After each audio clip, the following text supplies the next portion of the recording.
Okay, so let's see what we've got. Let me open up Matinee real quick. What we have is camera 1, camera 2, and camera 3, and each one is kind of doing its own thing. And what I want to do is I want to take these three cameras and basically stitch them together to make one long awesome video game cinematic. And basically the way it's going to work is I want camera 1 to do its thing, play through its animation. I want camera 2 to do its thing, play through its animation after camera 1 is finished. And then I want camera 3 to do its thing and play its animation after camera 2 is finished. So it'll be camera 1, go when you're done, camera 2, go when you're done, camera 3, go and do your thing, and then boom, our game cinematic is over, mission accomplished. So how in the world do I do that? Well, with Matinee we have something called Director that allows us to do just that, and it's a pretty cool feature of Matinee. And the way it works is pretty simple. So instead of explaining a bunch of stuff, let me just show you. I'm going to right click, and when I right click an empty space over here, like under camera 3, you'll get this list. Remember we were creating camera groups before? Now we're going to create a new director group. So I'm going to click on that, and a new tracks window pops up on the top with a director group up here. Alright? Now there's nothing attached to the director group. It's not an actual object per se. Over here we were connecting cameras to these different groups. Over here we're not connecting a camera. So it's not an actual object. The way to think about this director group is, let's pretend there's a little spirit of James Cameron inside of Unreal, and he's going to go ahead and control all of the playback of our cameras and sequence them the way that you want. So our little James Cameron here is going to help us out. So here's our director, and the way this works is pretty simple.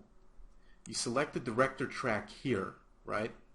And at the beginning of this animation here, what I'm going to do is I'm going to hit enter to create a keyframe. And what you're going to get is this little window that pops up, and you have three options. You can create a keyframe for camera 1, a keyframe for camera 2, and a keyframe for camera 3. Now, it doesn't matter what order you go into. That depends on your artistic vision and how this whole cinematic is going to go together. But I've already explained that what I want for the purposes of this tutorial is for camera 1 to go first, do its thing. Camera 2 will go second, do its thing. When it's finished, I want camera 3 to kick in, and I want it to do its thing. Okay? So the way this works is pretty simple. I'm going to select camera 1 and then click OK. And that's going to create this keyframe here, and then you're going to see this bar that says camera 1, and it's going to say shot 0010, and it's going to go on forever, this bar. And what this bar, this keyframe means, it means that at 0 seconds, which is basically at the beginning of our cinematic, camera 1 is going to be the camera that's visible to the player when you play this Matinee. Alright? So it's the equivalent of doing this. Let me tear this off, and let me move this down a little bit so we can actually see. So here's camera 1. Remember this little gray camera icon on the right? Remember what happens when we click it? If we click it, camera 1 takes over. Remember that? Okay. If we click camera 2 takes over. If we click camera 3 takes over. So it's basically what the director's doing, our little James Cameron. He's switching between these cameras based on these keyframes up here. So in this first yellow keyframe, we're going to have camera 1 kick in. Because this goes on forever, camera 1's going to control everything forever. That's not what we want. So what we want is, if we look at camera 1 animates until about 4 seconds. So let me collapse these other cameras so it makes more sense. If we look at camera 1 here in the track view, it starts off at 0 seconds and it looks up. We could see in the viewport it looks up at the sort of skylight opening in the cave ceiling, and it ends at exactly 4 seconds. So camera 1's whole shot is 4 seconds long. Okay? So that means that at 4 seconds we should probably have camera 2 kick in and start off from there. So camera 1 goes from 0 seconds to 4 seconds. Camera 2 starts at 4 seconds and, well, goes on for however many seconds that is. We just have to figure out what that is. So let's collapse camera 1. Let's go to camera 2. Let's actually view everything from camera 2's viewpoint, and let's kind of scrub through the timeline. And if I move this up so we can see the preview down in the bottom, and my preview's gone. Okay, anyway, if we scrub through this, we'll see that this animation ends at about 8 seconds in. So this one, camera 2, is 8 seconds long. So it's going to start at 4 seconds and go 8 seconds, which is probably going to be 12. Math is not my strong suit, so forgive me if I make some crazy math errors, but I'm not good at math. So anyway, what we're going to do is we're going to take the movement tracks here, or movement keyframes for camera 2, and we're going to move this stuff over 4 seconds. So we can see the red tick marks here for camera 1.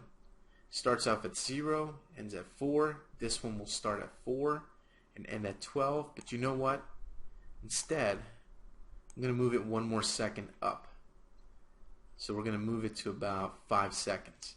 So camera 1 starts at 0, ends at 4 seconds. We'll have 1 second of buffer in between.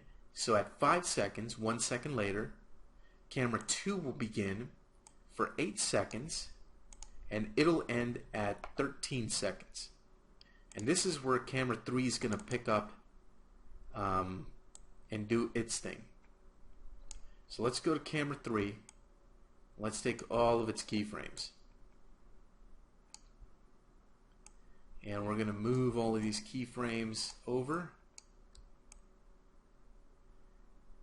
And this is the first keyframe there, but that's not actually where it starts. Or, well, yeah, that is where it starts. I'm just not sure if that's where I want it to start. But I'm going to say yeah. So I'm going to end at, or start it at 14 seconds. Okay, so this might be a little bit confusing, maybe just because of the way I'm explaining it. Well, let's kind of review what we have here. So, camera 1 starts at 0 seconds and ends at 4 seconds. We get 1 second of buffer time, and I'll explain what that means in a little moment. The next one, camera 2, starts off at 5 seconds and goes all the way to about 13 seconds. Then we have 1 second of buffer zone. Then camera 3 picks up at 14 seconds and plays all the way to about 19 seconds. And that'll be it. Let's give it about 2 seconds. So let's zoom in here a little bit. So 19 seconds, that means at 21 seconds we finish everything. So I'm going to take my red tick mark, and I was pretty close earlier in the previous video when I set this up. I threw this all the way to about 23, 24 seconds. Just wild guess. I had no idea this whole thing was going to take about 21 seconds. But there you go. I'm going to take the loop, set that all the way as well. Okay, that looks pretty good. Alright, awesome. Okay, so now what we need to do is we need to properly animate director. Alright, so director is going to start off with camera 1 at 0 seconds. It's going to go to camera 4 and at camera 4 it should, well, no, we'll take it all the way to 5 seconds, which is where camera 2 is going to start.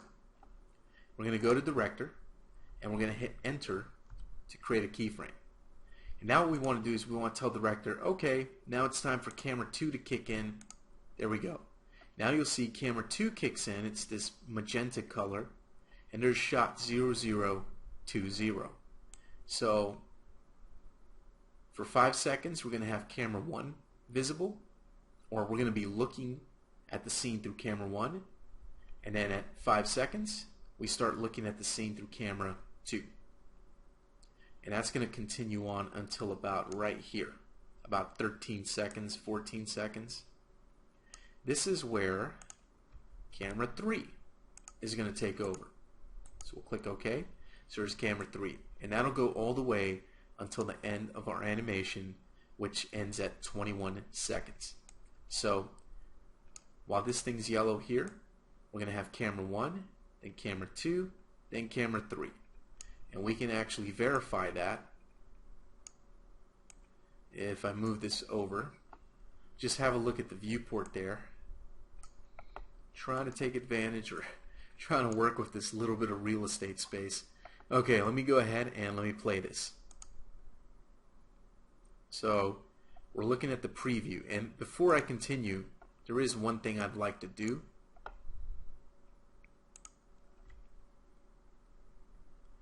Uh-oh. I thought Unreal was going to crash on me for a second there. Let me actually go ahead and save this. Now I'm a little bit paranoid because I had a crash earlier that completely messed me up and made me have to go and do a bunch of work all over again. So I just saved. Okay, cool.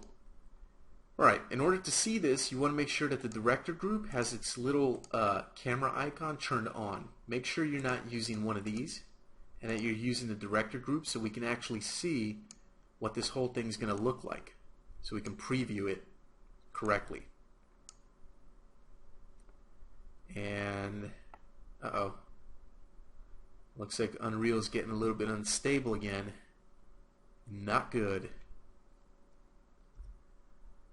Okay, so Unreal did crash on me. I'm gonna go ahead and keep pushing forward. Not sure why it's crashing so often.